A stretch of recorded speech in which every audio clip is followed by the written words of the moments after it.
From downtown Detroit, Local 4 Live starts right now. Welcome to Local 4 Live, everybody. I'm Nick Monticelli. Thank you for joining us here on Local 4 Plus. Click on Detroit.com and streaming on YouTube. We understand mornings are so busy, so take us on the go. Just load us up on your Click on Detroit app and you can watch us or listen to us just like you would a podcast. So many conversations happening today, including swim safety, following two major stories in the news about a pool recall and the drowning of TV actor Malcolm Jamal Warner. Then we are going to talk about a nearly 100-year-old engineering feat. Rhonda Walker is going to join us to walk us through her walk through the Detroit Windsor Tunnel. And we're going to look back at the life of wrestling legend Hulk Hogan. We went deep into our Local 4 vault to find a local iconic moment from his career. We're going to show you coverage from 1987 when WrestleMania 3 and the Hulk came to the Pontiac Silverdome. Let's get to your headlines this morning. The man linked to a runaway Dearborn Heights teen is expected to learn how long he'll spend in prison. Kamal Darwish is accused of sexually assaulting a 16-year-old girl who ran away from the Vista Maria facility for vulnerable children in Dearborn Heights. The 16-year-old runaway disappeared for nearly 6 weeks until police found her inside of that 62-year-old's home. Last month, prosecutors charged him, alleging he sexually assaulted the teen for weeks. Earlier this month, Darwish pled guilty to attempted child sexually abusive material and harboring a juvenile. All other charges were dismissed. His sentencing is happening at 9 a.m. Also in court today, a Metro Detroit man will be in an Iowa federal courtroom facing charges for trying to open a plane door mid-flight. Mario Nikprelai is accused of trying to open the door on the way to Detroit from Omaha. He allegedly got into a fight with the crew for trying to stop him. The plane had to make an emergency landing in Cedar Rapids, Iowa. That's where he was arrested. Now to an update we have been following, to a story we've been following. A heating project in Lafayette Park is on an extended pause while a legal battle plays out.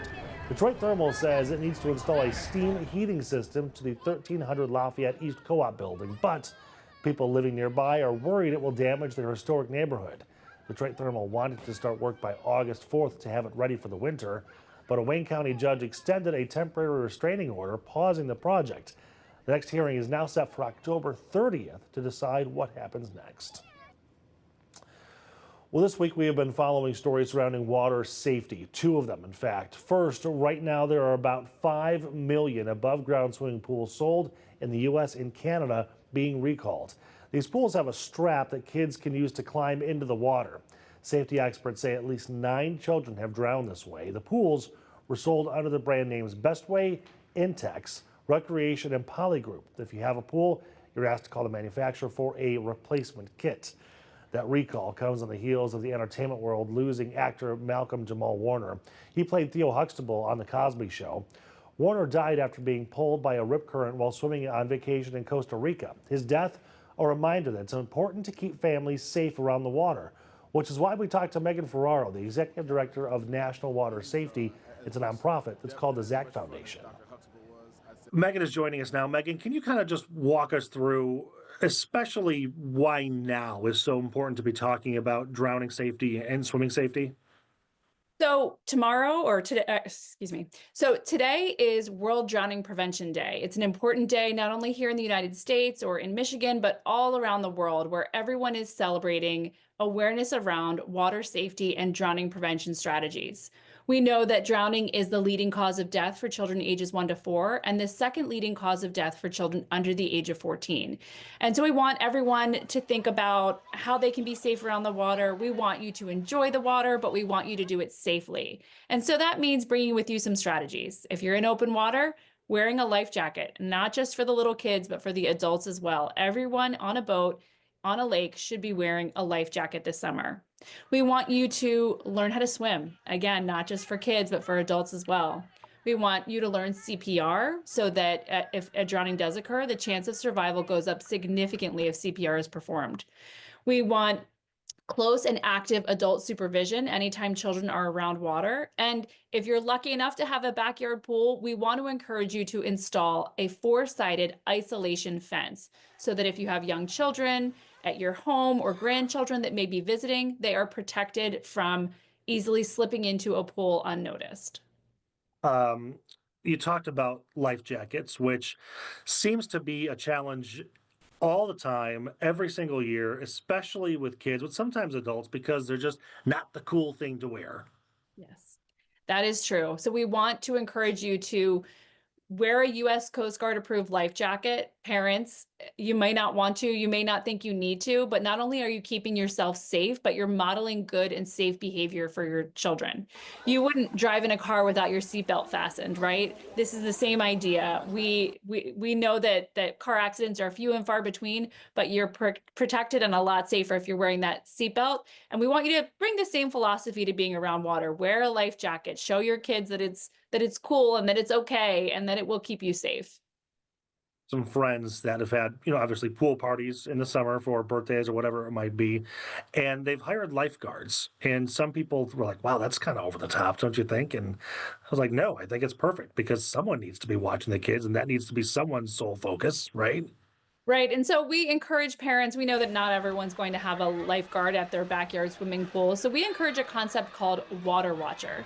So that means that an adult is supervising the water for a period of time and maybe switches off after a half an hour or so. But during that period of serving as a water watcher, of watching your kids while they're in the water, no alcohol, no using your phone, no reading a book, no chatting with a friend. It means constant and active adult supervision. We know that drowning doesn't look like it does when they show in the movies. It's not loud splashing around. It's quite quiet and it's quite unnoticeable. And so we want you keeping constant and active supervision of your children when they're in the water. We want to encourage you to get in the water with your kids, have fun with them. And if you don't know how to swim, go to your local rec center, your community center, and take swimming lessons. There are lots of low cost, affordable options out there. And if you are struggling with figuring out how to do that, reach out to your local YMCA, your local Red Cross, your local Boys and Girls Club, and they will help you figure out how to get these lessons. All right, we're going to take a short 90-second break. When we come back, more with my conversation with Megan.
Welcome back to Local 4 Live. Let's get back to my conversation with Megan Ferraro, the executive director of a national water safety organization, about keeping families safe in the water. This is more prevalent in the headlines now because of Malcolm Jamal Warner. When things like this happen, do you tend to see more people taking this seriously, or is it at least a good opportunity for discussion? It's a great opportunity for discussion. And we have since learned that there was a rip current involved in his untimely and very tragic death. And so we know that rip currents are on Lake Michigan and lakes all around the United States. And so if you find yourself at a lake or in an ocean and you feel yourself being pulled out by the current, what we like to teach you, it's similar to stop, drop, and roll. It's called flip, float, and follow. So we want you to flip onto your back, stay calm, and let the current pull you out of that rip current. Once you feel yourself out of it, swim parallel to the shore and back to safety. So panicking and splashing around and trying to scream for help, it may not get you the attention you need.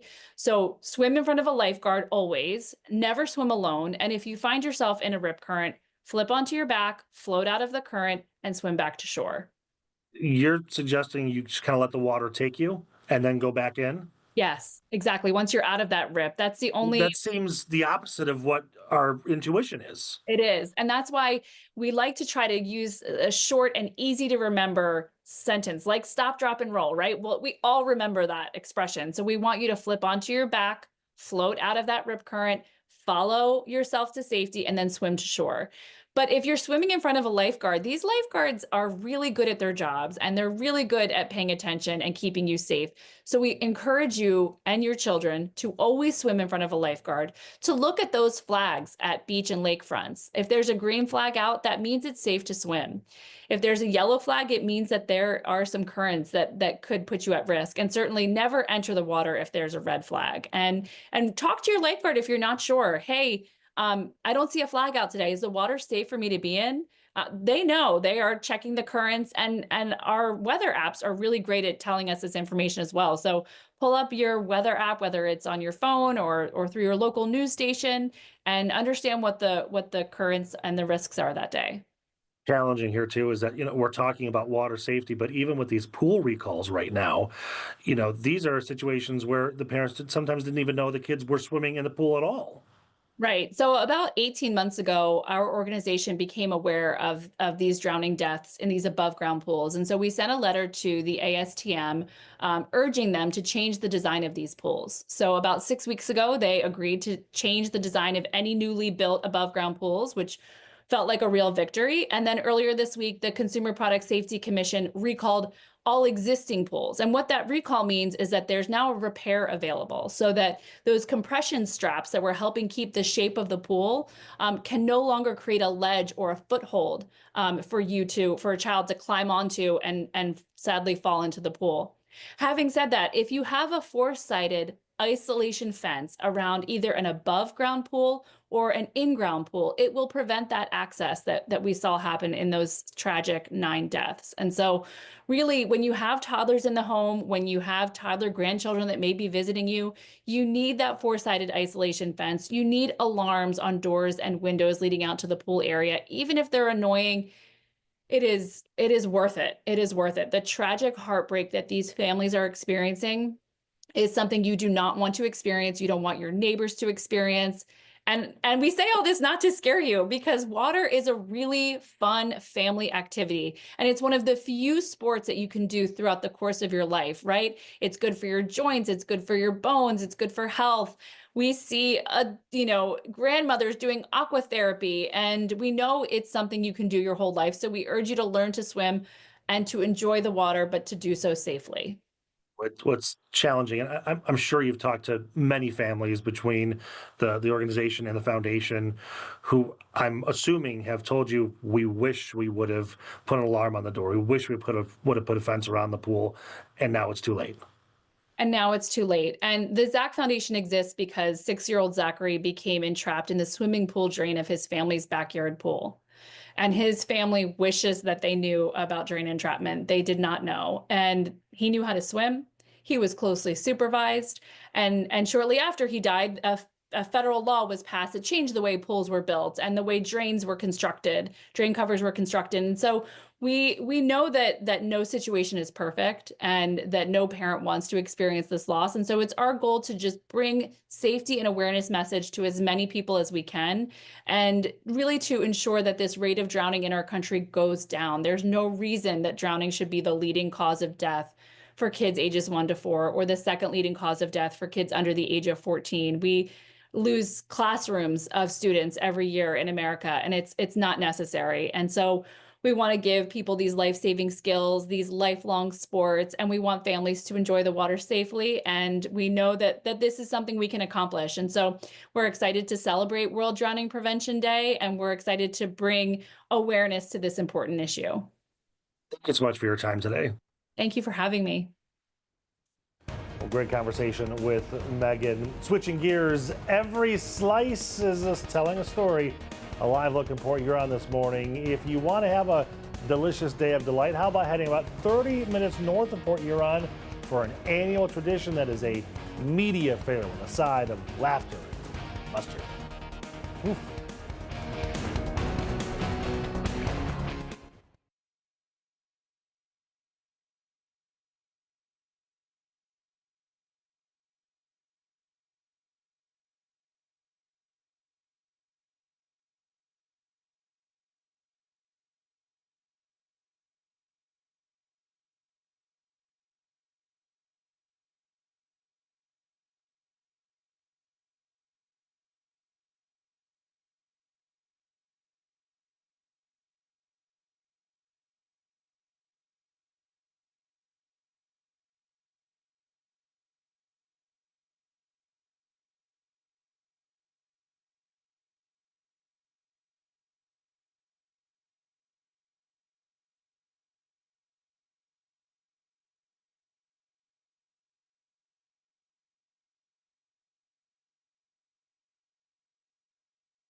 Welcome back, everybody. Let's take a live look outside at Port Huron. If you're not looking to hit the water this weekend, we've got an alternative. How about one of Michigan's more unique festivals? About 30 minutes north of Port Huron, you can go to Yale.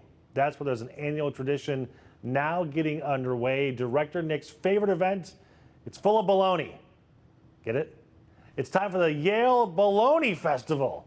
The festival has been slicing up fun for 35 years. So why baloney? Well, Yale wanted a fun festival to celebrate in the summer, but they don't have blueberries, they don't have cherries like Traverse City, but we do have us some baloney. Has been in Yale homemade bologna for the past 100 years. And it's a unique bologna. It's not your mama's bologna. It is kind of a cross between a regular bologna and a summer sausage. So it has a little bit of spice in it. It's very delicious. If you've never had a fried bologna sandwich at the Yale Bologna Festival, you should come and try one. We also like to accommodate people with different diets. So we do a bologna on a stick with no bun and different things like that. You can buy a ring of bologna and take it home, or some sliced bologna from our bologna food tent and enjoy it at home too. Is there vegetarian bologna? I don't know what that would be, but I don't know what that would be either. No. Not yet No. anyway.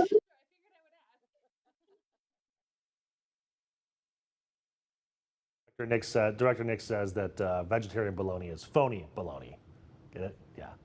Now, the Yale Bologna Festival isn't just about bologna. There's a ton of events happening. There's a parade, a beauty pageant, who gets the coveted title of Bologna Queen.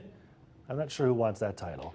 There's also a rubber duck race. And finally, the icing on the cake, or the bologna, icing on the bologna, I guess, the outhouse races. People build their own outhouses with the front wheel and two back wheels. Someone has to ride inside, and they literally race up Main Street and back for the prized, coveted toilet seat. how did the outhouse run start? The outhouse race. How does that begin? Yeah, I think we've had it since our beginning. So someone had that great idea. I believe we didn't have a hospital in Yale. We did, but they didn't want to do, because there have been bed races in the past too. But I honestly don't know how the outhouse races came about. That's a good question. It's one of the greatest mysteries of the Bologna Festival. It is. It is just one of the many. This is just incredible. What if the Bologna Queen went in the outhouse and raced down? By the way, if you want to know just about how much bologna is sold during this festival, they say there's 2 tons of it. 2 tons of bologna, and the bologna processing plant, C. Roy's, they sell another 1 ton of bologna. So 3 tons of bologna. Get yourself to Yale. Let's get to Ashley for a check of your forecast. That humidity is sticking around, just like bologna sticks to everything. Now, forewarned weather with Exact Track 4D. Well, we do have air quality advisory for Sanilac County today, as some wildfire smoke will be impacting other portions of lower Michigan. So if today's a day that you kind of head out the door after work to go up north, just know you're going to have that filtered sunshine. That advisory will be lifting at midnight tonight, but it's the wildfire smoke leading to elevated pollutants that are unhealthy for sensitive groups, so those that suffer from asthma or any kind of upper respiratory illnesses. The rest of us not under that advisory for today, but we have our own fair share of stuff to talk about. So let's start with temperatures. Yesterday, hottest temperature we felt so far this year. However, it was tied with 2 other days that we have had. So June 23rd, 24th, and then yesterday, July 24th, we all topped out at 95 degrees at Metro Airport. So that is, a really toasty day, not even factoring in what it felt like with that humidity. So we've clocked 8 days so far where we have hit 90 degrees. We averaged 13, so pretty much on pace with where we should be. Yesterday's rainfall really varied depending on where you were into the evening hours. And so we did have some strong to severe storms develop, but the amount of rain that left about an inch to inch and a half of some of that rainfall was mainly along the 696 corridor and up towards M59, I-69. The southern communities dodged a lot of that, but that won't be the case this weekend, as a lot of the activity will likely be to our south, close to the state line. But the heat, that's going to stick around for a while, even dipping into the 80s today. We're feeling like 90s with the heat index. index. That's because there's really no relief in sight when it comes to that humidity. We have to wait about a week. Storm chances, though, will linger today. Non-severe side tomorrow, potentially reaching severe limits. And so marginal level 1 risk for severe weather from that corridor that I just talked about, 96, 696 on south, where damaging wind gusts and some localized flooding, the primary threats, because we could get some heavy downpours. Also not going to rule out some lightning that could come with these storms. However, just note that the motion is going to be southwest to northeast, about 20 to 30 miles per hour on Saturday. The broad window is 2 p.m. to midnight, but not everyone gets some of those storms, much like yesterday. Today's forecast, we rise to about 87 for that afternoon high, so mid to upper 80s. We'll get a little lull midday before a little more activity this evening, and even that'll be isolated. So clouds went out today, and you get a couple little storms that pop, and these are really hard to pinpoint. So just because you see that north of Mount Clemens doesn't mean that's exactly where those storms kind of bubble up. In fact, better chance for them being in our southern communities, just like what we have on tap come tomorrow morning with a passing shower, but then the storm potential will be into the afternoon and evening. So bringing it back to this evening's forecast, if you're heading to Comerica Park, it's a 7:10 first pitch. Tigers take it on the Blue Jays, and there's that slight chance for some storms to develop, but otherwise it's just a warm and muggy night. We'll start in the mid-80s come first pitch, upper 70s by game's end, and just fingers crossed we don't see a rain delay. 84 comes Saturday with those storm chances that could become severe, and then cranking it up to close to 90 Sunday with just a slight chance of some development. And I'll put this into motion for you real quickly. A lot of that moisture stays in our southern communities, riding along a frontal system throughout the weekend, but Sunday you will start to see how that does retreat just a little bit, so just keeping that slight chance there. Afternoon chance Monday, but we get to 92, so we're starting off next week in the low 90s.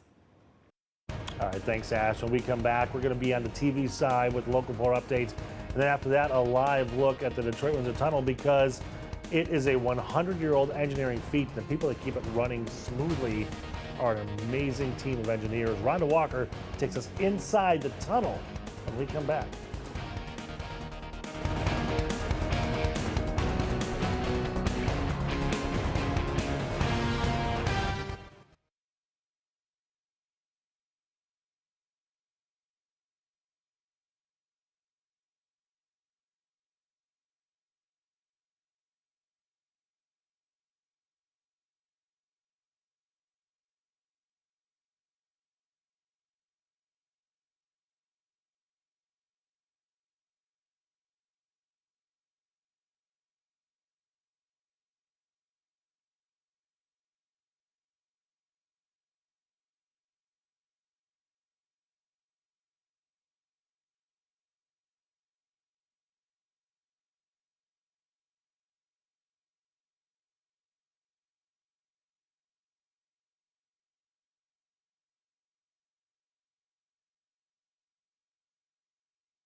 Good morning, everybody. I'm Nick Monticelli. A Rochester Hills mom and her boyfriend are facing child abuse charges. Kimberly McGarry and Clyde Murillo are accused of abusing her 4-year-old daughter. According to police, McGarry took the girl to the doctor in December, saying she fell down the stairs.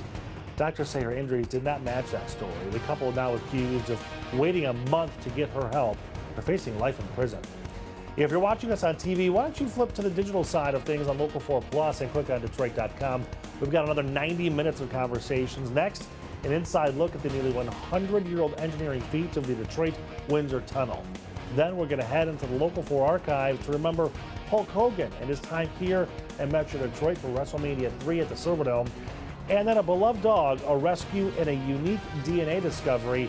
They thought he was acting a lot like their old pup. Turns out the new one is actually the old father. Ash has your forecast in just a few minutes. Oh, it's Rhonda Walker.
From downtown Detroit, Local 4 Live starts right now.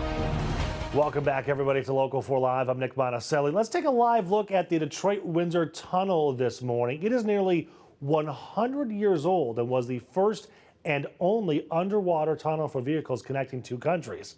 But there's so much more to it that you actually don't get to see when you're driving through it. Rhonda Walker got exclusive access inside the tunnel. She walked the tunnel, things you've never seen before, and find out why we'll probably never see one like it ever again. This facility was designed in the 1930s. This is a unique place, and it's awesome to be a part of it. The Detroit-Windsor Tunnel. It's an underwater marvel. This 1 mile stretch of road under the Detroit River is rare in the world, even today, connecting two countries. That familiar Tunnel to Canada sign, believe it or not, unchanged since 1930 when it opened. So I asked them if we could please have a separate one-on-one meeting to discuss that. With an impressive 39-year career managing complex transportation infrastructure projects, structural engineer Regine Boboff became the new CEO of American Roads, the company that owns and operates the Detroit-Windsor Tunnel, just 8 months ago. Her team of 50 work around the clock 7 days a week to maintain it, and at nearly 100 years old, diligent attention is paid to safety, maintenance, and preservation. All right, here we go.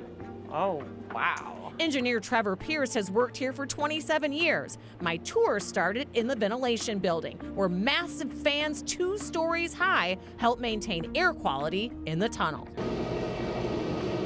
Wow, and that's not even full speed. I'm drawing in fresh air.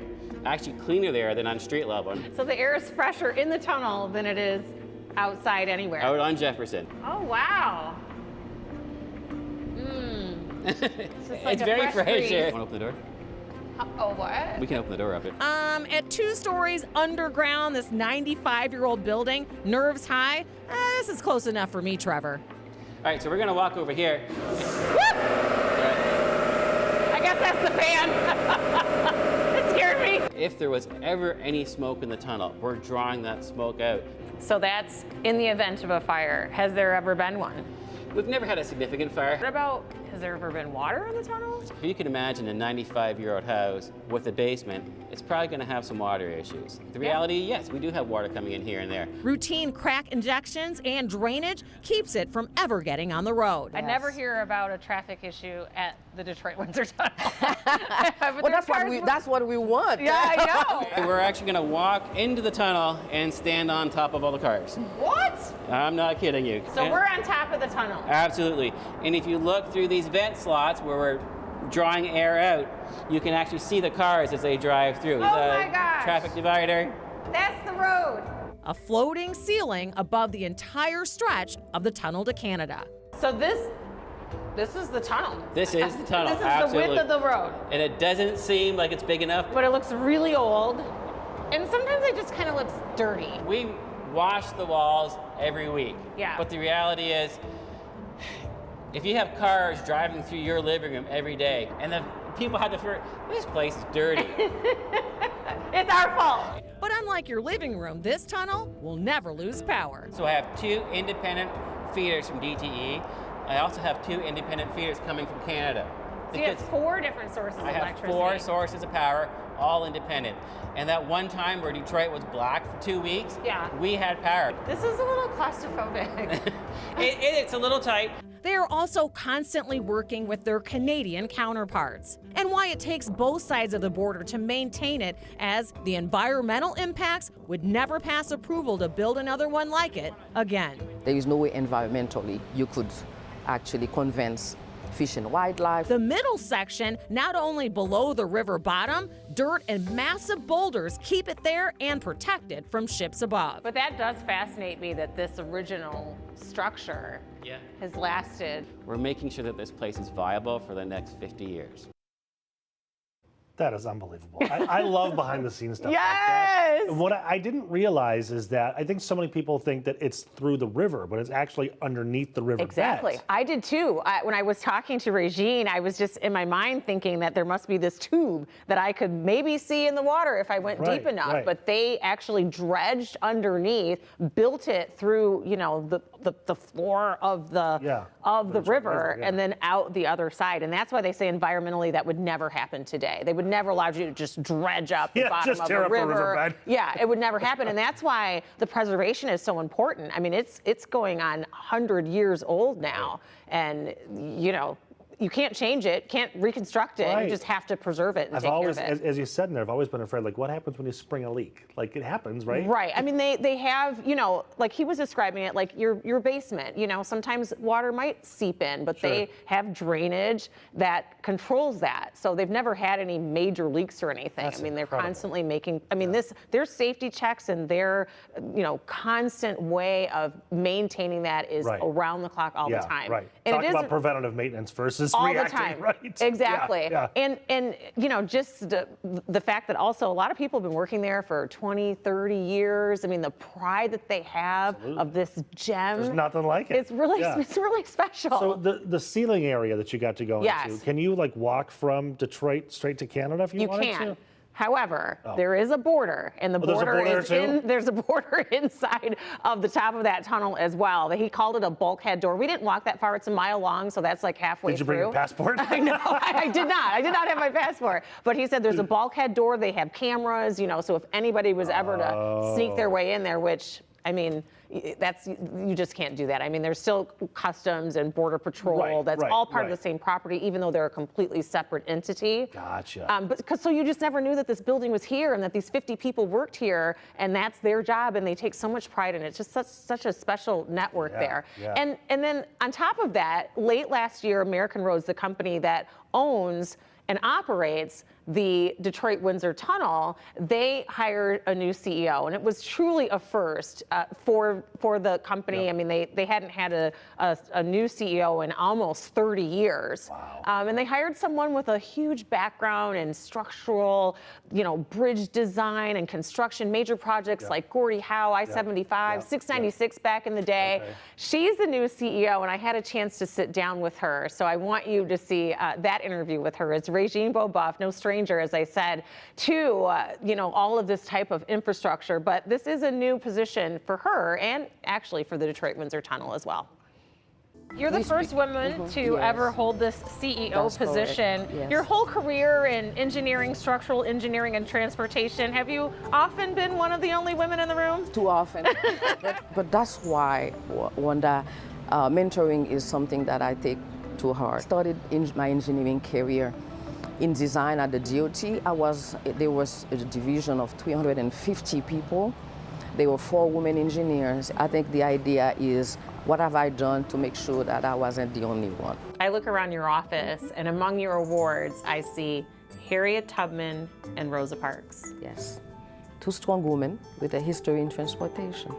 Who remind me every day that what we do has a higher purpose. Talk about your background. You're bilingual. Yes, I am bilingual. I am from Haiti originally, and so I speak French, I speak Creole and English. Regine Beauboeuf's career spans 40 years. First, a bridge designer and in construction at the Michigan Department of Transportation, where she discovered her true passion. Those big, complex projects that required teams of multidisciplinary. Projects like the I-75 reconstruction in Oakland County and the Gordie Howe Bridge. I learned that bringing people in, listening to them, and really working with them would actually bring you a successful project. And when you look back on your career up to this point, do you have moments that really stand out? The opening of the bridge in Montreal. Regine left MDOT for the private sector and, alas, got to bridge her experience and speaking French together. They were looking for someone with the skill set that I have and also who was fluent in French. Another one of Regine's proudest moments. I passed my registration, my PE license, because as an engineer, you need to be licensed. You come and start negotiating and talking to others. They underestimate you.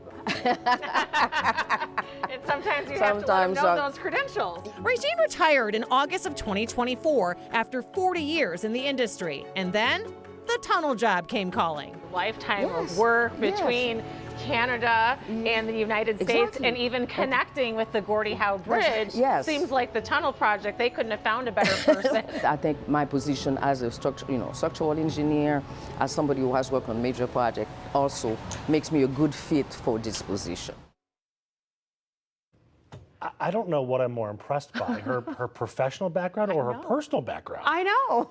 It's pretty remarkable. And I think what's interesting, too, is she was just this, young girl growing up that just had a passion for bridges and bridge design. She was fascinated by that and, got into an industry where she's often been the only one in the room. Certainly not only the only woman, but, the only Black woman. Sure. And with an accent, not being from here. Yes, I'm sure, like you said, just really underestimated her capabilities. Right, but she is smart. I mean, she's got the credentials to back it up and the experience. And the thing that she talked about as it relates to transportation, we just think of inconvenience when these construction projects, but they're thinking about how do we move people around better? How do we make sure that they're getting to work and getting home and getting on trips? And, it's they do actually care about it. They there's care. A whole process. They care. And the impact that it has on us. So I mentioned the Gordie Howe Bridge. She is so excited to see that bridge done, and also the community impact that it has, because if you'll remember, there was a lot of pushback, a lot of frustration, a lot of anger in Southwest Detroit over them building and tearing up their neighborhood. She said that she was in that neighborhood every day, day and night. Really? They were having meetings, talking to the community, telling them, we want you to be a part of what this looks like. And they are. And she said the city of Detroit was really supportive of that. Good. She said there were times when she would come out there, like there might be an issue or something, and they'd be like, we need you to come out here and check on this. 11 o'clock at night. She said the neighbors in Southwest Detroit knew her so well that she could call or text and say, I got to come out there tonight. And they'd be like, okay, it's fine. We got you. That's incredible. I mean, it's just incredible. So, you know, that was a really interesting part that she was saying, you know, her personality is not typical like an engineer. Sure, like, yes, she right. has that engineering brain. She Because loves a lot of concrete. engineers are kind of very A-type. Yeah. Yeah. But she loves people, and she loves being able to connect with people so that they understand how this will impact their lives and what their goals are, and hearing from them as well to influence their decisions and how they do it. So those, you know how sometimes they'll say, well, MDOT's having a meeting. You can come out and let Those meetings matter. They actually matter. Yeah. Yeah. It's actually funny too. You talk about the environmental impact of the Gordie Howe. Yes. Look at the tunnel, and they just did whatever they wanted. Exactly. Right? And the Gordie Howe, there's not a single thing going into the river. Right. How times have changed 95 right. years later. Okay, Rhonda, that's fascinating. That's such a thank great you. story. And I think the Click On team is going to post all of it and even more, right? Yes, it will be. Yeah, okay. Yep. All right, Thanks, thank you Nick. so much. We're going to take a short 60-second break, says producer Mary. We'll be right back.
Welcome back to Local 4 Live, everybody. A look at your headlines this morning as we look live at the Stock Futures Board. Futures inching higher this morning as more earnings are expected to come out today.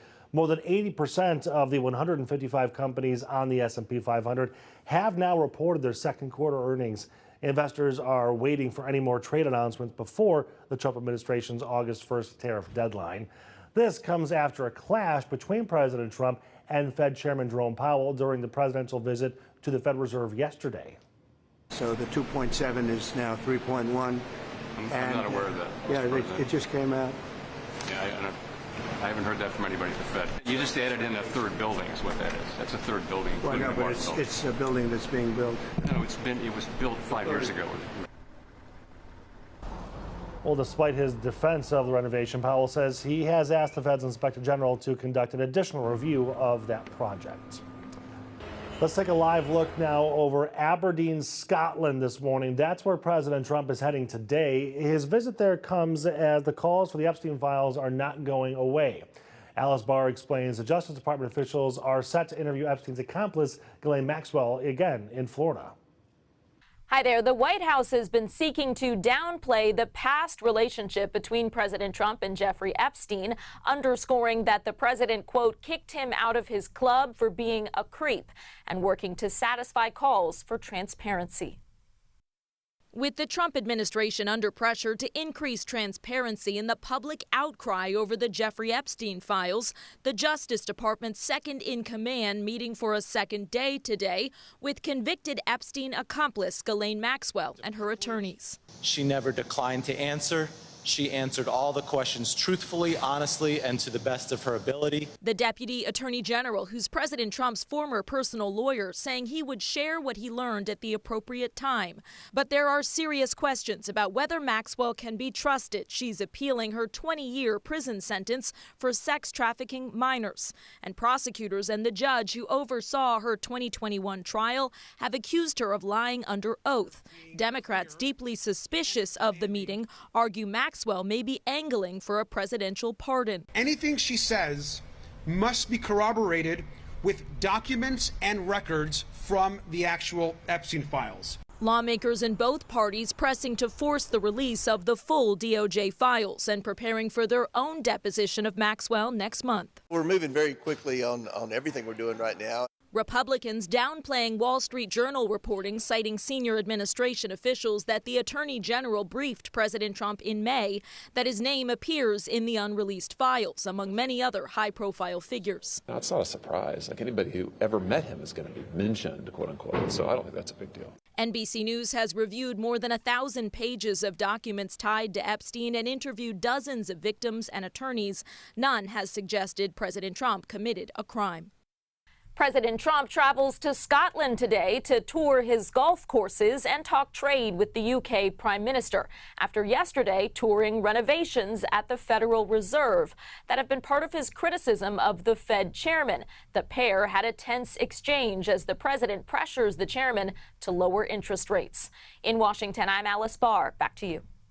Alice, thank you. When we come back here in just a minute to check your forecast with Ashley, and we're taking a live look at Lake Michigan this morning because there's a new report saying we have some of the best lakes for swimming, and one of them on the list isn't even a Great Lake. That's next.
Welcome back, everybody. Let's take a live look at Lake Charlevoix this morning. It was just named one of the best lakes to swim in the country this summer.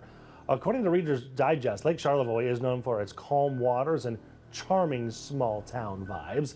It's also less windy than nearby Lake Michigan, making it perfect for swimming, paddleboarding, or just relaxing by the shore. It even inspired writer Ernest Hemingway. Also on the list are Lake Michigan and Lake Erie. Ashley? Now, forewarned weather with Exact Track 4D. Well, we're cranking up the heat and humidity, not just today, but for the long haul, possibly to even wrap up the month of July. So here we go. Heat's rising today, humidity, and that will give us possibly low 90 feels like temperatures today, but triple-digit heat indices by tomorrow. And with the heat, humidity, the instability, storms are looking likely by the end of the week. But today's forecast is we are getting you over the hump. Well, those temperatures are rising, so 87 for that forecasted high today under mostly sunny skies, but that 87 probably feeling more like 92. So I bet it'll feel about 5 degrees warmer in your neighborhood than what your actual air temperature is that you read in your car or on your phone app. So humidity forecast, you see how the mugginess starts to build in, and by Thursday it's widespread, and that humidity sticks with us, not even just through the weekend, but all the way through next week. This Wednesday, well, that's not today, that's the next. All right, Ashley, thanks. We'll get back to you in just a moment. On the other side of the break, we are remembering a wrestling legend. We're going deep into the archives to watch Hulk Hogan at WrestleMania 3 in the Pontiac Silverdome. Remember that place?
now. Forewarn weather with Exact-Track 4D.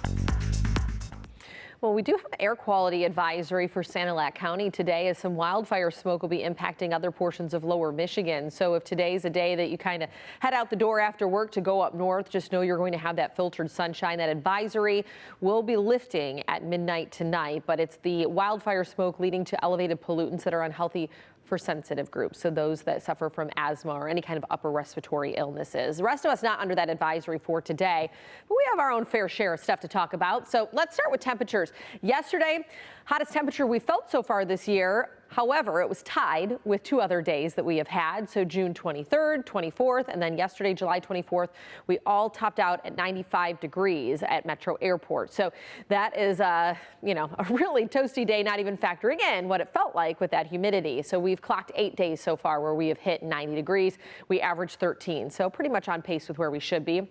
Yesterday's rainfall really varied depending on where you were into the evening hours. And so we did have some strong to severe storms develop, but the amount of rain that left about an inch to inch and a half of some of that rainfall was mainly along the 96, 696 corridor and up towards M59, I-69. The southern communities dodged a lot of that, but that won't be the case this weekend as a lot of the activity will likely be to our south close to the state line. But the heat, that's going to stick around for a while. Even dipping into the 80s today, we're feeling like 90s with the heat index. That's because there's really no relief in sight when it comes to that humidity. We have to wait about a week. Storm chances, though, will linger today.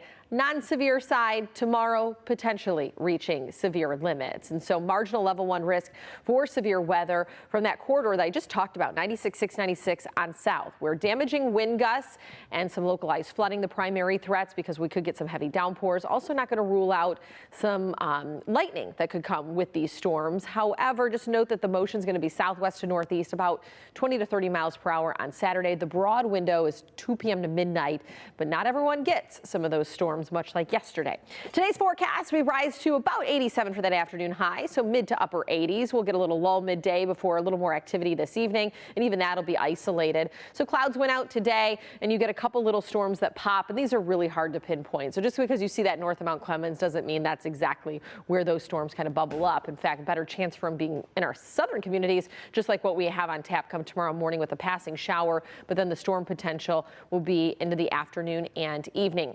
So bringing it back to this evening's forecast, if you're heading to Comerica Park, it's a 7:10 first pitch. Tigers take it on the Blue Jays, and there's that slight chance for some storms to develop, but otherwise it's just a warm and muggy night. We'll start in the mid-80s come first pitch, upper 70s by game's end, and just fingers crossed we don't see a rain delay.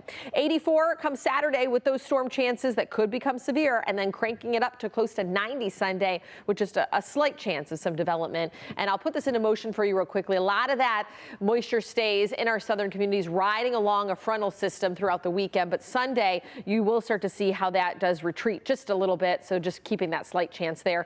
Afternoon chance Monday, but we get to 92, so we're starting off next week in the low 90s. Ashley, thank you much. As the world reacts to the death of wrestling legend Hulk Hogan, we wanted to take a look back at one of his biggest moments in his career. It happened here in Metro Detroit. We dug into our vault to find Local 4's coverage of WrestleMania 3 at the Silver Dome.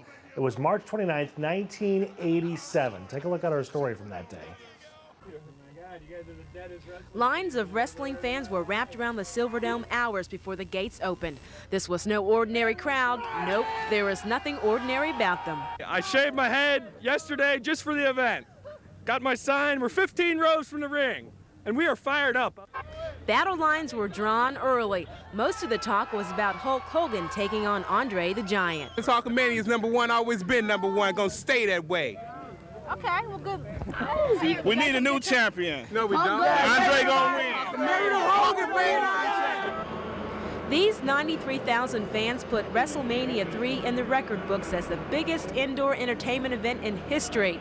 They shattered the Rolling Stones' old record by more than 5,000. WrestleMania 3 has definitely lived up to its billing as the biggest, baddest indoor sports event in history.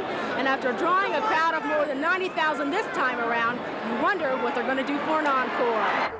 This group drove hundreds of miles from Rockford, Illinois to be a part of history and to try and pave the way for WrestleMania 4. That seems like an awful long way to come for wrestling, though. I do it every weekend. There were 11 heated matches before the big one when Hulk Hogan would take on the 525-pound Andre the Giant. The wrestling was fierce and the crowd was just as fierce. And when the Hulk finally put away Andre with a body slam to the mat, the crowd got what they came for.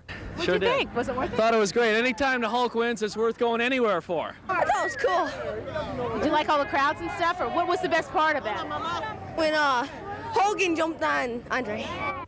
Getting out of the Silverdome was slow going, but police say there were no major problems. When the Pope comes this fall, it will be the same kind of thing all over again. Audrey Barnes, News 4, Night Beat. The News 4 Night Beats. So much more if you want to watch that over on clickondetroit.com. Our coverage back from that day in 1987 is all posted. Just scan the QR code there at the bottom of your screen. Much more coming up here on Local 4 Live. If you have a kid in sports, an important conversation about the one thing that could decrease their risk of getting hurt. Then a rescue dog's incredible connection to a family pet that already passed on. And we are revealing the name of the new shark at the aquarium at Great Lakes Crossing when we come back.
From downtown Detroit, Local 4 Live starts right now. Hey everybody, welcome to Local 4 Live. I'm Nick Monticelli. We are streaming right here on Local 4 Plus on clickondetroit.com and of course on YouTube as well. Make sure to leave me a comment on our stream and weigh in what we're talking about today. Here's what we're working on over the next hour. You're going to look live at Michigan State, where researchers are focusing on young athletes in sports. If you have a kid in any sport, like so many of you do, we're going to talk about one simple change you can make to decrease their chances of getting hurt. It's important information about as you make decisions about upcoming sports seasons. I'm not sure if the kids are going to be happy about it, but we'll talk about that in a minute. Then Dan Campbell just finished talking to reporters at training camp. He's revealing what this morning team, what the team is all about. And it's a story you do not want to miss. A family's beloved dog dies unexpectedly. Then when they go to the shelter to pick out a new one, they discovered an incredible connection. That family is from San Francisco. They're going to join us live in studio here in Detroit. Let's get your news headlines this morning. The man linked to a runaway Dearborn Heights teen is expected to learn how long he'll spend in prison. Kamal Darwish is accused of sexually assaulting a 16-year-old girl who ran away from the Vista Maria facility for vulnerable children in Dearborn Heights. The 16-year-old runaway disappeared for nearly 6 weeks until police found her inside of that 62-year-old's home. Last month, prosecutors charged him, alleging he sexually assaulted the teen for weeks. Now, earlier this month, Darwish pled guilty to attempted child sexually abusive material and harboring a juvenile. All of the other charges were dismissed. His sentencing is getting underway in the next few minutes. Also in court today, a Metro Detroit man will be in an Iowa federal courtroom facing charges for trying to open a plane door mid-flight. Mario Nekprelai is accused of trying to open that door on the way from Detroit to Omaha. He allegedly got into an argument with the crew for trying to stop him. The plane made an emergency landing in Cedar Rapids, Iowa. He was arrested there. Now to an update on a story we've been following. A heating project in Lafayette Park is on an extended pause while a legal battle is playing out.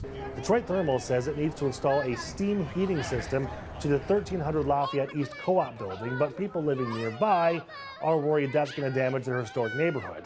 Detroit Thermal wanted to start the work by August 4th to have it ready for the winter, but a Wayne County judge has extended a temporary restraining order, pausing the project. The next hearing is now going to be on October 30th to decide what happens next. Well, let's get to the campus again of Michigan State University. Go green for all of you Spartans, where researchers are issuing recommendations on a topic so many parents are interested in: sports and kids. They say young athletes who specialize in just one sport are more likely to get hurt or need surgery. They're recommending switching up sports for one season a year or maybe about 3 months. Joining us to talk more about this is Dr. Jared Lutzik. He's an alum of the MSU College of Osteopathic Medicine and an orthopedic surgeon, a resident at Henry Ford Warren. Doc, thank you so much for coming in. Hi, Nick. This is an interesting conversation because I can't imagine kids are going to like this unless they love multiple sports, but so many want to focus just on baseball or football or volleyball, whatever it might be. Now you're saying for their own health, it's better to switch it up? Exactly. So as a researcher at MSU, what we found was those athletes who in high school were playing multi-sports, they were getting injured actually less often in college. And if they did get injured, they were able to get back to their sport even quicker. Okay, so is that because then there's less wear and tear on specific parts of the body, or is it because you are working out more of your body, or yes. Maybe? So what we're thinking is it's basically you're taking that time to rest those parts of your body that you use during that sport. So when you go into another sport, you're using some other parts of your body, right? So for baseball, for instance, you're using your elbow, your shoulder, and then you switch to basketball or like track and field. Sure. So you're taking time to rest that part of your body. Okay, so if a parent and their kid actually listens to the advice, right? Yes. And they say, let's try to alternate a little bit. Do you recommend finding a sport that's working out a completely different part of the body? Because let's say, you know, football is a heavy sport, but there's a lot of running involved. Track might do similar damage, right? Yes. So basically, and it can even think about it, it can even be getting into a musical. It doesn't have to be another it doesn't be a sport. Just go do something different. Yeah, yes, just do something different. Work out your vocal cords. Exactly, exactly, Nick. Just to give your body the rest it needs to recover, like everyone needs. Okay, so then on the flip side, though, what about the progression of your ability over time, right? Because I'm sure they're going to say, well, I'm going to lose out a year of practice and games, and I'm not going to be good as good in 2 years. Yes, but Nick, we have to remember that, you know, you have that scholarship right to play in college, but you have to stay healthy to keep it, right? So yes, you want to play as much as you can to get better at your sport, but remember, you got to stay healthy. Right, okay, so we're going to have more on this conversation in just a moment. We're going to take a short, let's see here, 90-second break is what the rundown says. We'll see if it actually sticks. When we come back, I want to talk more about your conversations with parents when we come back.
Welcome back to Local 4 Live. Back now with Dr. Jared Lutzik of Henry Ford Health and a Spartan as well for all of you who are big green fans.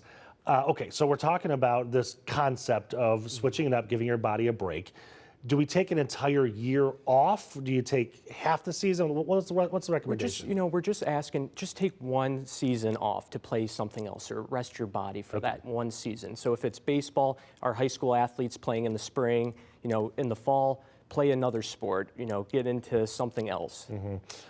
So research happens here, and then you try to apply it to the real world, right? Yes, exactly. What are the conversations you're having with parents and student athletes? Are they receptive to this, or are they not interested in taking time off? You know what? They're very interested in it, Nick. And actually, one of the ideas we have further for our project is mental health. Oh, okay. So we're looking into, we had parents asking us, how does this affect their child's mental health by just playing one sport? So that's another direction we're going to be going. Okay. So let's look at the other side of things where students are playing multiple sports all year long. I'm assuming that's probably an issue too. Yeah, I mean, it's what we're seeing though actually is like as long as you're playing something different each season, you're not getting hurt as much as a college athlete. So for instance, for me, I've been a multi-sport athlete for 16 plus years and I have not had any major injuries. I even played in college. That's not why you became a doctor then, to fix all your, your my own issues. Yeah, right. Speaking of sports injuries, and I'm sure it kind of varies and runs the gamut, but what sports are you seeing the most injuries in? Yeah, so your higher contact sports like football, we're seeing higher injuries in. But when we actually look deeper into those athletes, those high contact sports, those athletes who did play multi-sports, they are getting injured less often versus someone that just played football in high school. Gotcha. Okay, so if someone decides to go against all your good advice and say, I'm going to stick with, let's say, football all my high school career, what do you tell them then? Like, what are some of the best ways to avoid injury if you were going to stick to one sport? Definitely taking just some time off, even in the weight room for our athletes. Like, just have a couple months where you're taking time off. You can even get into a play if you want, or a musical, like I said. You just want to take time to rest those parts of your body that you're using. Okay. It's interesting you say that, too, because I've heard from many athletes that even taking a couple of weeks off isn't just a good physical break, it's a good mental break. Exactly. What do you think? I completely agree with that. Why is that such a big deal, though? Because sometimes when you get so hyper-focused on something, you become lost in that and the rest of the world suffers then, in your mind anyway. Exactly, and even for yourself, like if you become so hyper-focused on that one sport and you don't give your time to relax your mind, I feel like you also would lose disinterest in that sport too. Sure. Yeah, okay.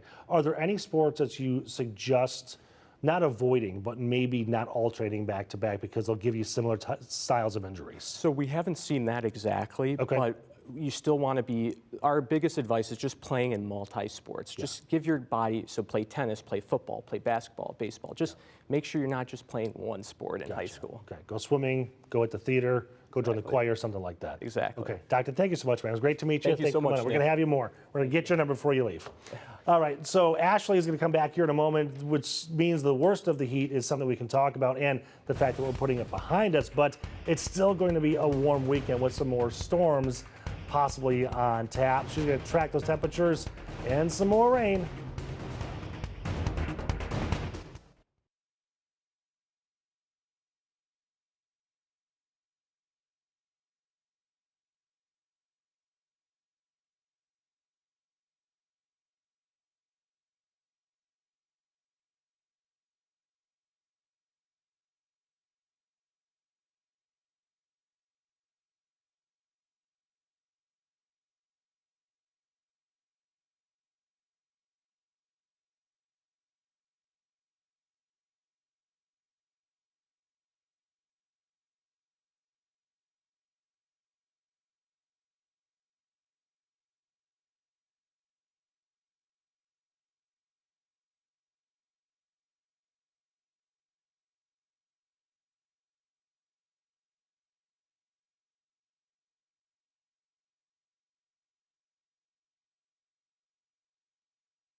Hey everybody, welcome back. Let's head out to Ann Arbor and the Big House this morning, where Michigan fans have many fun traditions during sporting events, and one is in the running for best in the country.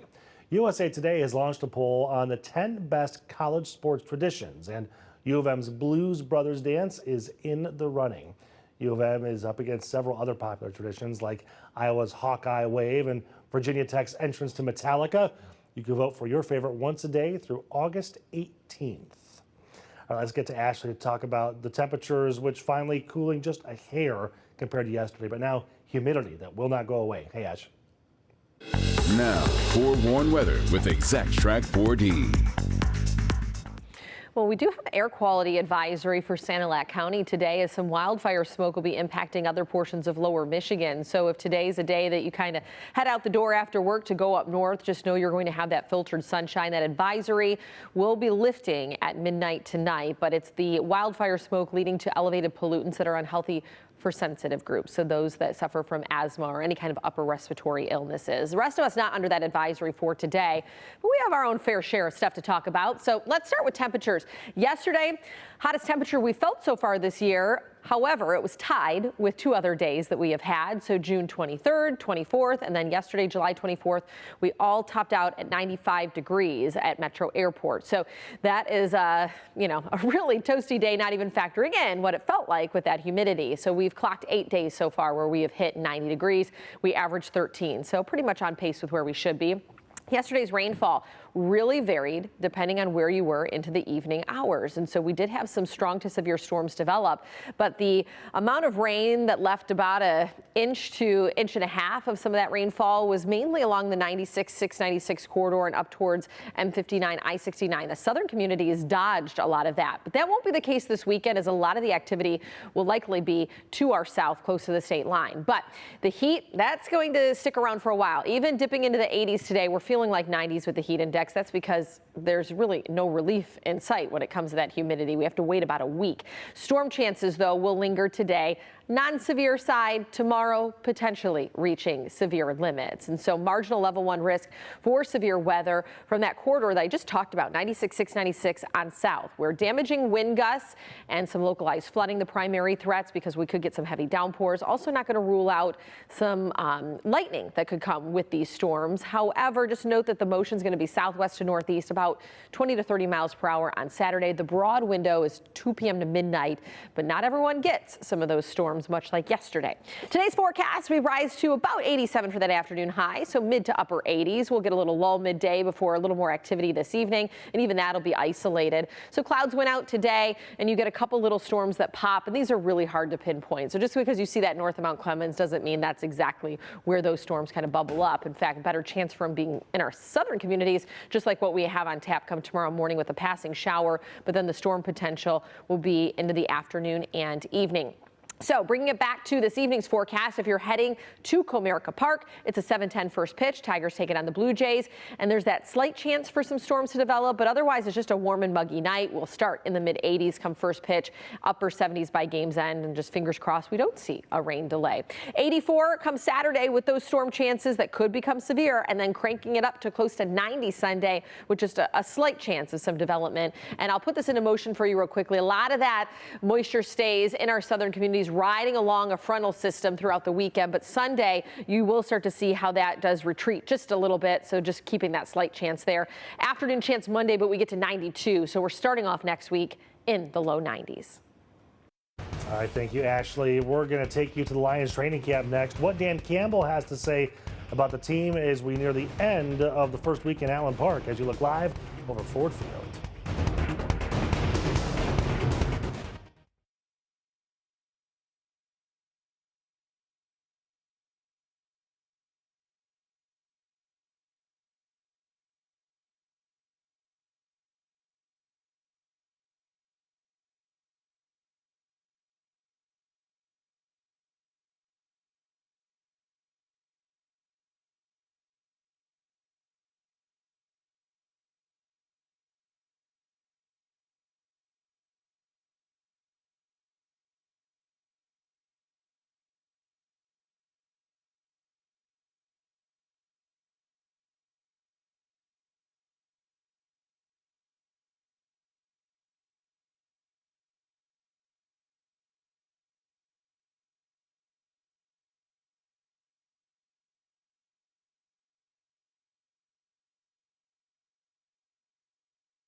Welcome back, 9:18 here on your Friday morning. Let's talk your Detroit Lions. And the first Friday of training camp, head coach Dan Campbell just actually finished talking to reporters. We're going to show you exactly what he is saying about some of the players' progress at camp. I guess in training camp, it's like dog years, right? So 3 days ends up, really one day is like 3 days, I guess. No, just, you know, when you get the day off, you have the ability to kind of sit back, look at it all, think about it, and then it's like, you know what, why don't we, let's just go ahead and throw Graham back in there at center and get Tate some of these guard reps. We're still going to work him at center, but let's go ahead and do this and see what this looks like for a little bit. We go into pads. And so, like I say, we're just, you know, we're seeing what we can find. What's the best combination? Who's going to play best where? And so Tate will get some center reps. He can go back inside on some stuff. Mm-hmm.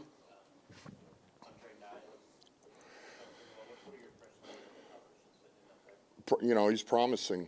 You know, I go back to, you know, this is year 2 for him. He really didn't get a camp last year. You know, he was coming off of the illness that he had, and so had to make up a lot of ground, and he did, to his credit. But really, from spring and then even now, going into this will suit him well now. Like there's been some. It's like anybody else. He needs to clean up a few things. Go, you know, 4 days. But the physicality is going to be there. That's what we know about Mahogany. Like, it'll show up today, you know. So, you know, I like where he's at. He's a young player that's continuing to ascend, and this whole camp's going to be great for him. But yeah, he's doing a good job. Obviously, it's a fine line, but, you know, just how aggressive guys have been. And how have you liked it? I mean, you can't get it down in a couple days, but what have you thought about just how aggressive they've been without pass? You know, camp this year, you know, he was saying, you know, you can tinker it down, but you rather it be up. But what's your thoughts? Yeah, well, I think that's accurate, man. You'd rather pull back than you would have to constantly prod and try to push, and we need more, and it's a heck of a lot easier to do that. So, man, I love the way our team practices, the intensity, the competition, you know, locking in when things get hard. But, you know, we're not here to fight. And because ultimately, you know, you waste so much time. Like, you know, we're under the clock, and, you know, you spend, if you're going to spend 10, 15 minutes trying to break fights up, you get nothing done. It's just a waste of time, that's all. So things are going to happen. You know, we got competitive guys, but I think the pads will clean a lot of that up, too.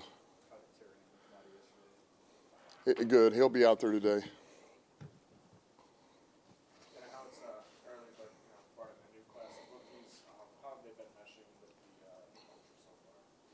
It's early. You know, I mean, there's nothing, you know, has got my antenna up or my alarm on with any of those guys. You know, we draft them for a reason. You know, but they're only a few days in. So, you know, maybe asking about a week and a half, and we'll see where that is. We'll have a lot better feeling of where they are. But they're all doing a good job right now. Yeah, he'll be out there. Just a finger.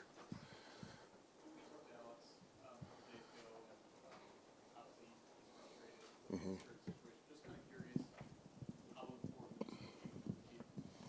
Yeah, so look, you guys know how I feel about Alex, how we feel about Alex.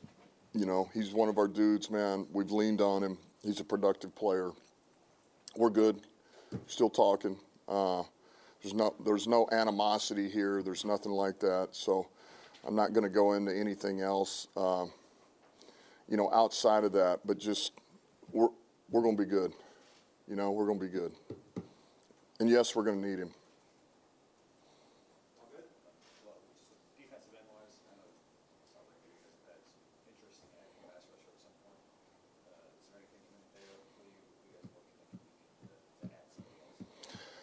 We're just worried about evaluating the guys we got here right now. Now, we got a good crop of guys in here, young players. We're about to go see what we can pull out of them, see what we can develop, see what comes from it, and we'll take it from there. As you know, the evaluation process is never done. I mean, there's so many things out there. You got the other 32 teams. They've got, 90 on their roster. And so, not only do we evaluate ours, I mean, Brad has got, he's looking at all these other rosters, you know, and you're predicting, you know, what about this guy? Could something happen here? How does he match up with what we have here? And so you're always looking to, man, how do we bring in more competition? But as far as where we're at right now, we're good. Let's just go compete. Year five here in Detroit, seeing some of these guys in your core grow from the single young guys drafted out of college, coming here now, and some of them getting married, bringing their families now at the camp and having kids come around. What's that experience like as a head coach, the guy that brought this here? It's just flown, you know, it's crazy. It really is. You know, it's awesome. It's a good feeling to see that, to watch these guys just grow and mature, and now here they go. You know, they're the young families, and they're just starting their life. You know, really. I mean, they're just starting their life, and to know where they've come from, and then you realize how old you are, and it happens fast. It really does. But I'm happy for all those guys. I love our dudes, man. Who's that? Uh-huh.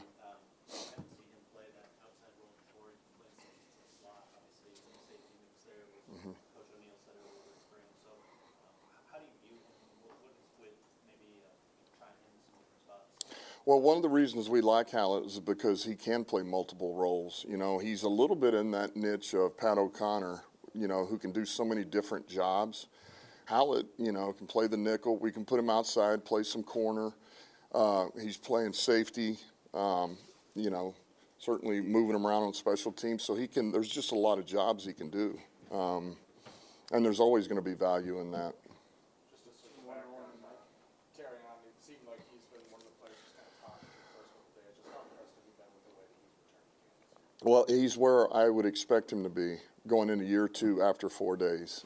You expected another level of confidence, of maturity, and ownership, really, you know, accountability, and that's what you feel right now at this point, which is exactly what we wanted to feel. So, like where he's at going into pads.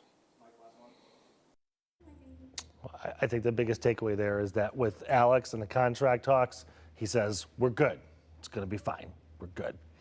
You can hear more from Dan Campbell over on clickondetroit.com and in later editions here on Local 4. Well, more big news headlines of the day coming up, and the story that you might be thinking about all weekend, a rescue dog's incredible connection to a family's dog that passed away.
From downtown Detroit, Local 4 Live starts right now.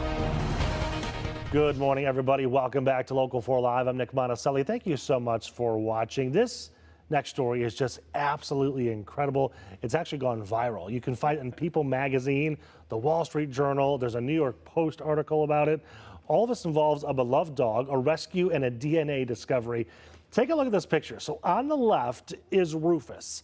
Unfortunately, Rufus unexpectedly died this April. His family, the Reefs, they were just devastated. You can see Ziggy, they adopted him right after Rufus died. It turns out the two are actually related. Ziggy is Rufus's biological father.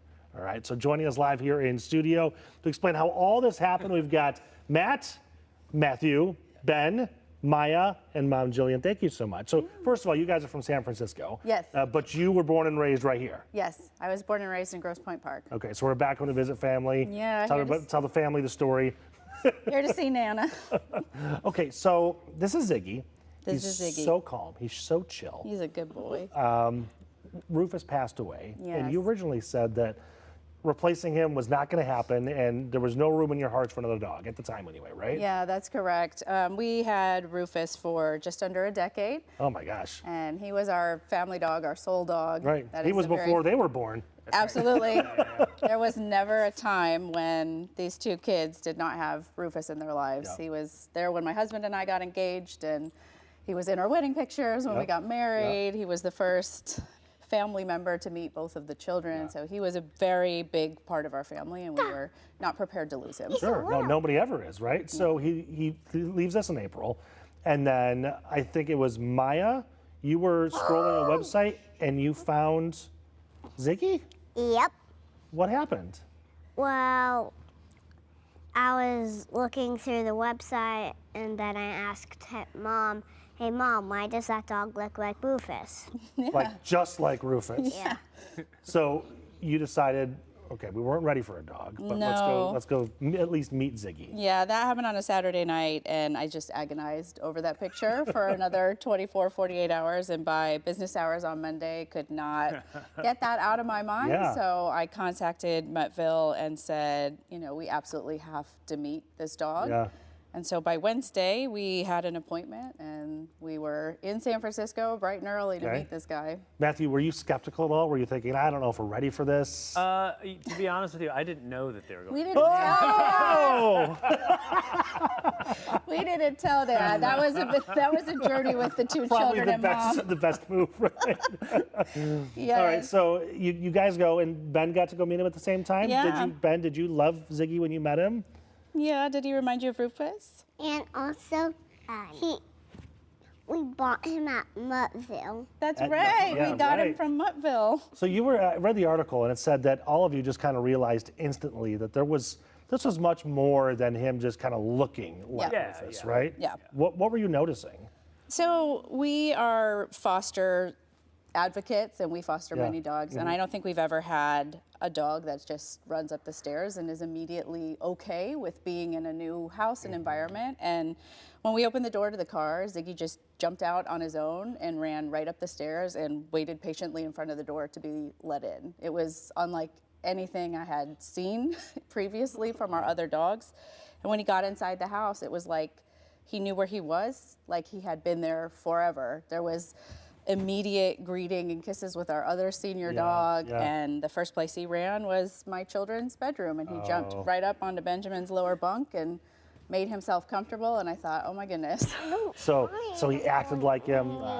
He looked like him, obviously. Like, barks, howls, were those similar? Yes, so we have talking dogs. I would call them talking dogs. Except right now, you know. Yeah, Rufus, we were able to teach him to say, I love you, and other commands. He would- Really? yeah, and he would warble. That kind of like, oh, that kind Rat of thing. terrier, okay, rat terriers are very, very vocal, which is what Ziggy's mix is. And I want to say, like a day or two after he was home, if you're not feeding him exactly when he wants to be fed, he started making that noise, and it was like hearing Rufus Yeah. in the house. It was just like this immediate ping in your heart, like, So oh then my this, gosh. you're like, okay, so the DNA thing then, right? So Yeah. you decide to get him tested. Yep. How did you already have Rufus's DNA to compare? Yeah, so Embark has this wonderful breed test. I think when people say DNA test, they're like, why are you wasting money on a DNA test for your dog. Right. It's just actually, it's a breed test, and they also test them for health. So when you're talking about rescue animals, especially elderly rescue animals, you have no idea where they spent their lives before. Right. It's actually just a really helpful tool, and it's fun. It's fun to know what makes them up, you know, where their breeds came from. So it's something we've always done with our rescue dogs. Just shocked when he came back, and he's Rufus's dad. Yeah, it was a string of text messages. I was in a conference room at Mission Bay in the Bay Area, and we were on a break, and I saw that little icon come through that his results were ready. And I think I was just prepared to be able to send him, I was right, these are the same kind of dogs. Right. And I opened it, and sure enough, they were the same mix of breeds. And so that was the first text message to my husband was, you know, you were wrong, I was right. And then a little icon next to it said relatives. And we've tested our other dogs before, and I've not had any relatives show up, so that tab has been completely absent. And I scrolled down, and there was Rufus's picture from our Embark profile that said, you know, parent match, Ziggy is the father of Rufus. Did you just burst into tears? I was screaming. I think there might have been an expletive, there might have been something. Right. There was as Matthew said, there's just a string of nonsensical messages. You had to be like, there's no way. Like, you're lying, Yeah. you're pulling my chain. Oh, you know, by this time I've learned not to doubt. Never doubt, Mom. Yeah. Maya, did you kind of always think that maybe they might be related? Yeah. Yeah. Yeah. How much is Ziggy just like Rufus? Like, does he do a lot of things just like Rufus did? Yeah. Like what? He sings, he talks, he jumps up on the bed when it's time to read books. Yeah. Does he help you with your homework too? I don't do homework.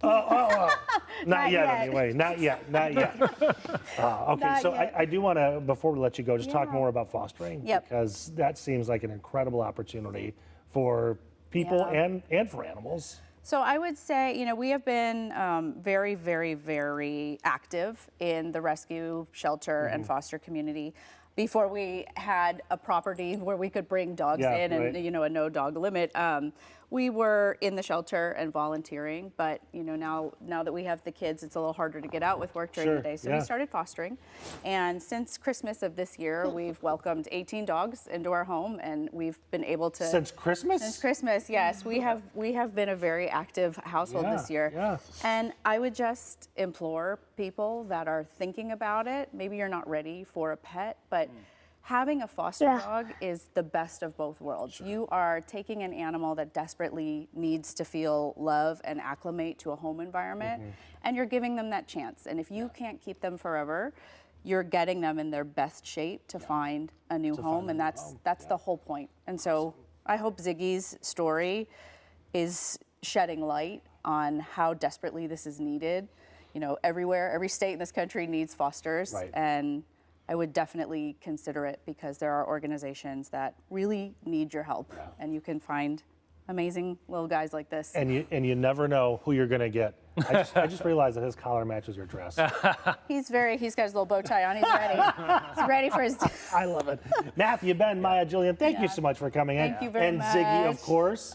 Such a good boy. He's a great boy. Such a good boy. All right, when we come back here in 90 seconds to look at your headlines, we're also going to look live over Washington, D.C. That's where there was a tense meeting between President Trump and the Fed Chairman Jerome Powell. We'll show you that when we come back.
Welcome back, everybody. Let's take a live look at the board this morning. Markets opening about 10 minutes ago.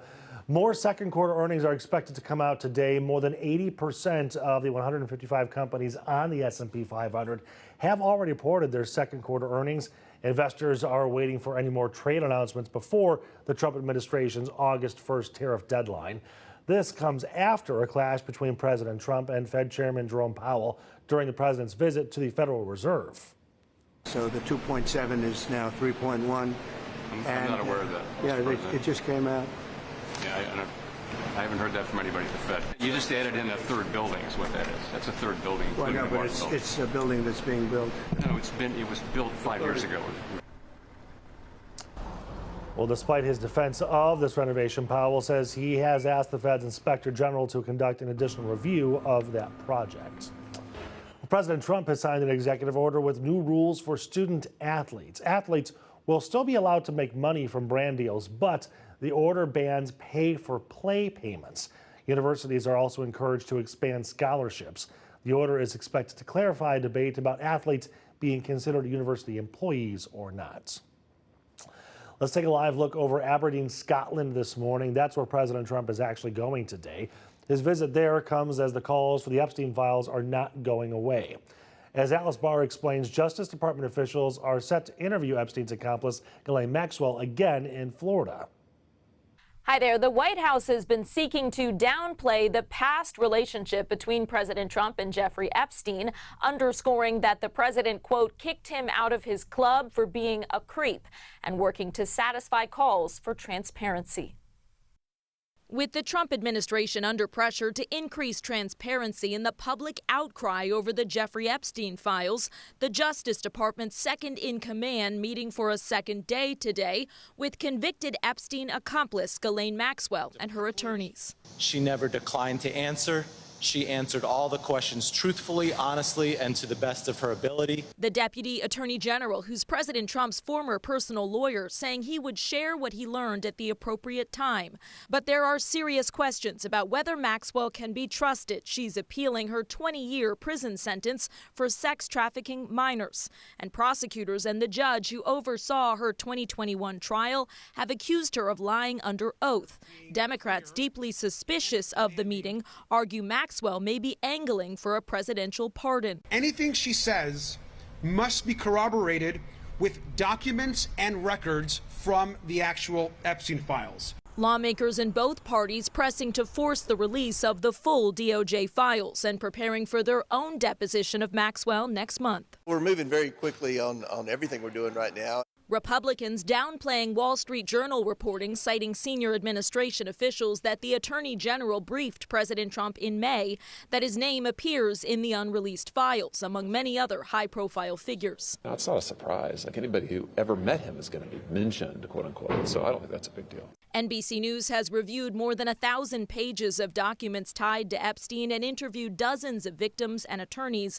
None has suggested President Trump committed a crime. President Trump travels to Scotland today to tour his golf courses and talk trade with the UK Prime Minister after yesterday touring renovations at the Federal Reserve that have been part of his criticism of the Fed chairman. The pair had a tense exchange as the president pressures the chairman to lower interest rates. In Washington, I'm Alice Barr. Back to you. Coming up next, we're going to help you plan out your weekend. Rain is possible. Humidity sticking around, but we'll tell you exactly when the rain is coming. We're going to mark down some events as well happening in Metro Detroit, including one that celebrates bologna and outhouses. Yeah, we're serious, and sometimes at the same time. You know what I mean.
Welcome back to Local 4 Live. Let's take a live look outside at Port Huron. And if you're not looking to hit the water, how about attending one of Michigan's most unique festivals? You can go 30 minutes north of Port Huron or an hour and 20 minutes north of Detroit to Yale, Michigan. That's where something incredible is getting underway. This festival is just full of baloney. We do mean it. It's the Yale Baloney Festival. This festival has been slicing up fun for 35 years. So why the Baloney Festival? Well, Yale wanted a fun festival to celebrate in the summer, but they don't have blueberries, they don't have cherries. But what were they to do? Aha! We got some baloney. Has been in Yale homemade bologna for the past 100 years. And it's a unique bologna. It's not your mama's bologna. It is kind of a cross between a regular bologna and a summer sausage. So it has a little bit of spice in it. It's very delicious. If you've never had a fried bologna sandwich at the Yale Bologna Festival, you should come and try one.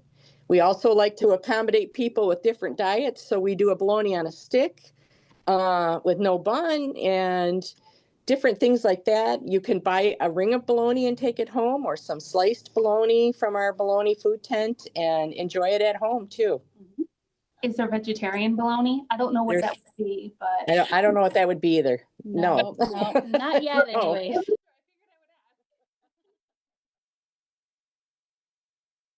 Baloney, though, there is a ton of fun events happening in that area. There is a parade, a beauty pageant to see who gets the coveted title of Baloney Queen. Who doesn't want to be the Baloney Queen? Plus, there's a rubber duck race, and finally, the coup de grace of the festival. Other than baloney, they have the outhouse races. People build their own outhouses with the front wheel and two back wheels. Someone has to ride inside, and they literally race up Main Street and back for the prized, coveted toilet seat. How did the outhouse run start? The outhouse race. How does that begin? Yeah, I think we've had it since our beginning. So someone had that great idea. I believe we didn't have a hospital in Yale. We did, but they didn't want to do, because there have been bed races in the past too. But I honestly don't know how the outhouse races came about. That's a good question. It's one of the greatest mysteries of the Bologna Festival. It is. It is just one of the many. By the way, if you want to know how much bologna they go through during this festival, they say they sell 2 tons of it. And the bologna processing plant, Seroy's, they sell another 1 ton of bologna. 3 tons of bologna, one festival. Also, by the way, that was producer Mary's voice asking the questions. She hides from the cameras, but sometimes you can't hide the voice, Mary. Let's get to Ashley for your forecast. Now, forewarned weather with Exact Track 4D. Well, we do have an air quality advisory for Sanilac County today, as some wildfire smoke will be impacting other portions of lower Michigan. So if today's a day that you kind of head out the door after work to go up north, just know you're going to have that filtered sunshine. That advisory will be lifting at midnight tonight, but it's the wildfire smoke leading to elevated pollutants that are unhealthy for sensitive groups, so those that suffer from asthma or any kind of upper respiratory illnesses. The rest of us not under that advisory for today, but we have our own fair share of stuff to talk about. So let's start with temperatures. Yesterday, hottest temperature we felt so far this year. However, it was tied with 2 other days that we have had. So June 23rd, 24th, and then yesterday, July 24th, we all topped out at 95 degrees at Metro Airport. So that is a really toasty day, not even factoring in what it felt like with that humidity. So we've clocked 8 days so far where we have hit 90 degrees. We averaged 13, so pretty much on pace with where we should be.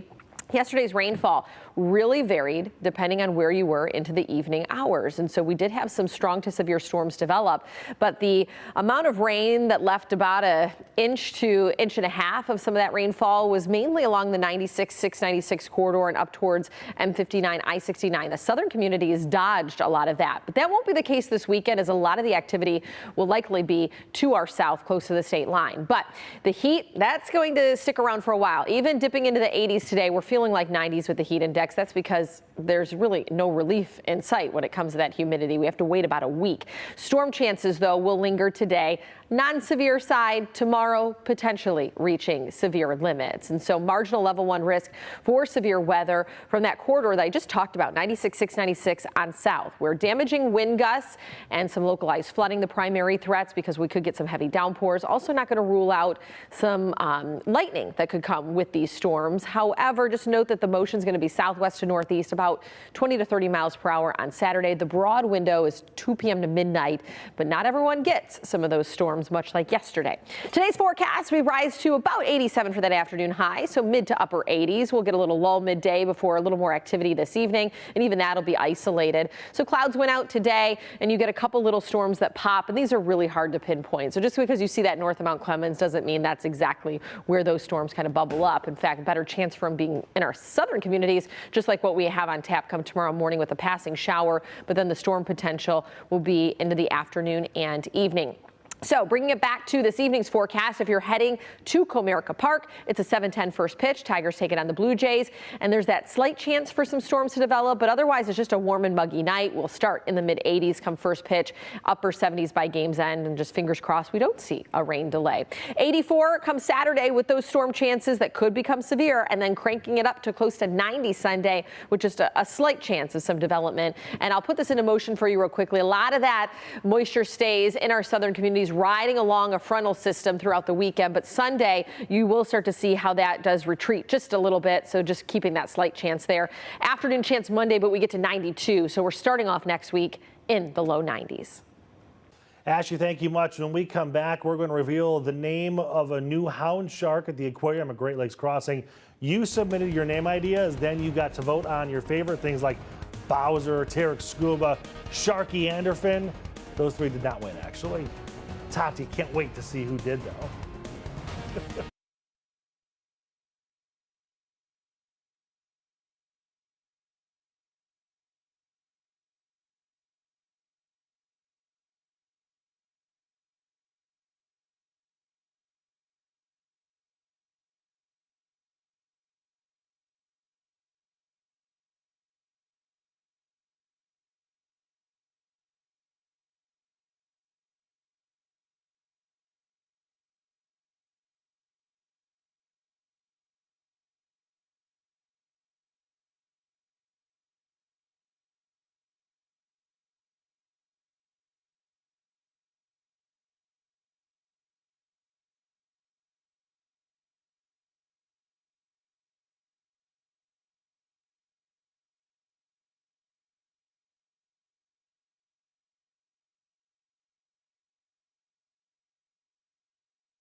Welcome back to Local 4 Live. To end Shark Week, it's time to reveal the name of the new hound shark over at the Auburn Hills Aquarium.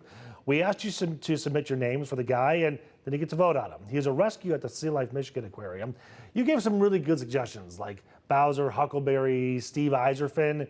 Those weren't your favorites, though. So here we are, proud to present to you Elvis the shark. Get it? You're nothing but a hound shark, swimming all the time. No. Elvis is currently on display in the aquarium's 120,000-gallon tropic ocean habitat. Tati told me I have to stop singing. No. No? No. All right, so we've got an hour and 5 minutes, 4 minutes. I like to count down for you just in case you forget. Because right? I do. Right? Live in the deep. First of all, Sterling Fest yesterday. It was phenomenal. Beautiful event. It was awesome people. Beautiful. Crazy heat. It was super, super, super hot. This is the kind of weather, though, you really need to plan ahead. You have to have your cold water with you. You have to have your little fan that goes around your neck. Everything Maybe an you do. umbrella just to shade yourself? Maybe. The shade is key. But there was a beautiful breeze. And what it was really all about was just the coming together of the community. It was so beautiful. It's such a great event, too. They did a really good job with that one. It was awesome. Yeah. It was, and I got to do a couple of stories about the event. Did you go in the dunk tank? I did not. Next year. Next year. Next year we'll make it happen. Next year. Jay and Natalie, producers. Next year. No, Sterling Fest was amazing. And we have an amazing show coming up today. You guys know it's Friday, so that means we're going to dine in the D. Yep. And there is a new Japanese, very authentic Japanese restaurant called Hiroki-san, and it's in the basement of the Book Tower Cadillac. Really? Yep. So everyone. Did you sample some yet? Or they I didn't. April did the story. Okay. So she's going to bring us the whole entire story today on the show. But I've heard great things about it. I know a lot of people who've gone and was like, it's super authentic. Greg Russell's in the house. Yep. He'll get us set up movie-wise to see what we should be investing our time in this weekend. Okay. Just getting ready for the weekend. I'll tell you what, I love some of the authentic pop-ups that are happening all over Detroit. Like, you can get some really, really good food now. We're foodie town, officially. And you guys do a great job of kind of navigating and trying to find the good ones, too. We do our best. We do our best. But that's what's coming up on Live in the D. You going to come eat one of these days? I need to remember. Like, because I walk off set, like, I've got this to do, this to do, this to do. And by the time I remember, the food's gone. We're gonna get Nick into the rotation. This to do. Go eat at Live in the D. Go back this. There to do, it this is. To do, I'm gonna set an alarm on my phone. We'll do that. We'll do that. All right, Tati, thank you Friday. so much. 1 hour and 2 minutes until Live in the D. Thank you so much for joining us here on Local 4 Live. Remember, news is always live on Local 4 Plus, and click on Detroit.com. Make it a great Friday and have a great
that we're doing, I will, if I screw it up, I'm just going to stop and pick